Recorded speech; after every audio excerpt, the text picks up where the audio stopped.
नमस्कार साथियों, अगर आप रजिस्ट्री करवाने जा रहे हैं, कोई ज़मीन खरीद रहे हैं, खरीद चुके हैं, तो एक चीज़ ध्यान दें, एक नियम के बारे में जान लीजिए, वरना आपको रजिस्ट्री के बाद भी कब्ज़ा नहीं मिलेगा। और कई लोग ऐसे हैं, जिनके पास ज़मीन की रजिस्ट्री है, दाखिल खारिज है, सब कुछ है, फिर भी कब्ज़ा नहीं मिल पा रहा है या मिल गया है तो हट गया है। ऐसा हो क्यों रहा है, वो चीज़ जानिए। एक चीज़ मैं आपसे कहना चाहूँगा कि जब भी आप ज़मीन खरीदें तो ये चीज़ें ज़रूर चेक करें, ठीक है? ये सारी की सारी चीज़ें चेक करें, मैं बताऊँगा नहीं इसमें, बेसिक नॉलेज दे रहा हूँ, ठीक है? स्क्रीनशॉट ले लीजिए, ज़रूर चेक करें। और एक चीज़ और, अगर आप कोई भी कानूनी सलाह लेना चाहते हैं तो हमारा कॉन्टैक्ट नंबर वीडियो के डिस्क्रिप्शन में मिल जाएगा। अगर आप कोई ज़मीन खरीद रहे हैं, उसका डॉक्यूमेंट्स भी आप चेक करवा सकते हैं, ये सारी चीज़ें और भी ज़्यादा कि ज़मीन सरकारी है विवादित तो नहीं, वो भी, ठीक है? साथियों, मैं बताना ये चाहता हूँ, क्यों कब्ज़ा नहीं मिलेगा। मान लीजिए गाटा संख्या 311 है, ये एक बड़ा नंबर है और इसमें कई सह खातेदार हैं, 1 2 3 4 5 6 7, मान लीजिए 7 सह खातेदार हैं, है तो ज़्यादा। अब एक ने आपको रजिस्ट्री कर दी भाई, आपने रजिस्ट्री भी करवा ली, आपने यहाँ पे दाखिल खारिज भी करवा लिया। मान लीजिए आपका नाम एक्स है तो एक्स के नाम ज़मीन के दाखिल खारिज भी हुआ, ठीक है? कब्जा लेने पहुँचे, अब कब्जा आपको नहीं मिलेगा, क्यों?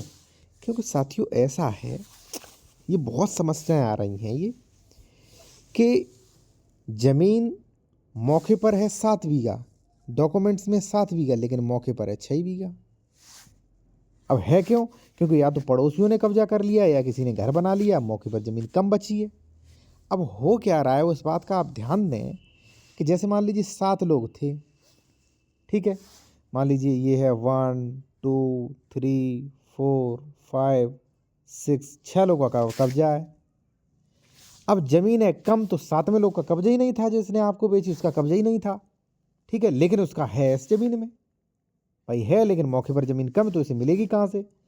तो इसने आपको इसका दिखा दिया, इसका दिखा दिया, इसका दिखा दिया, इसका दिखा दिया, किसी का भी दिखा दिया और आपको ज़मीन बेच दी। लेकिन जब आप पहुँचोगे यहाँ पे, वो कहेगा ये यहाँ पे तो हम काबिज हैं, यहाँ पहुँचोगे भी कहेगा हम काबिज हैं, ठीक है?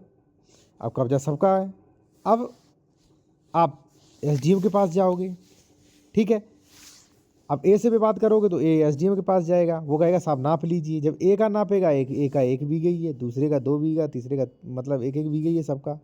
ज़मीन किसी के पास है ही नहीं ज़्यादा। अब पता चला कि ज़मीन तो यहाँ पे दबी है, यहाँ पे एक फैक्ट्री बनी, इसमें दबी है ज़मीन, कैसे निकालोगे भाई? इसलिए जहाँ पर सह खातेदारक हैं, जो गाटा मिन जुमला नंबर है, जो गाटा पटा में है, ये सारी चीज़ कुरहा वगैरह, ये सारी चीज़ आप देखकर खरीदें साथियों। भलाई आपकी इसी में है।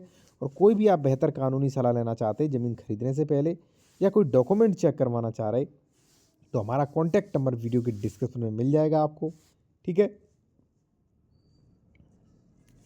तो आप बात कर सकते हैं, ठीक है? और कानूनी सलाह भी ले सकते हैं, ठीक है जी? और डॉक्यूमेंट्स भी चेक करवा सकते हैं।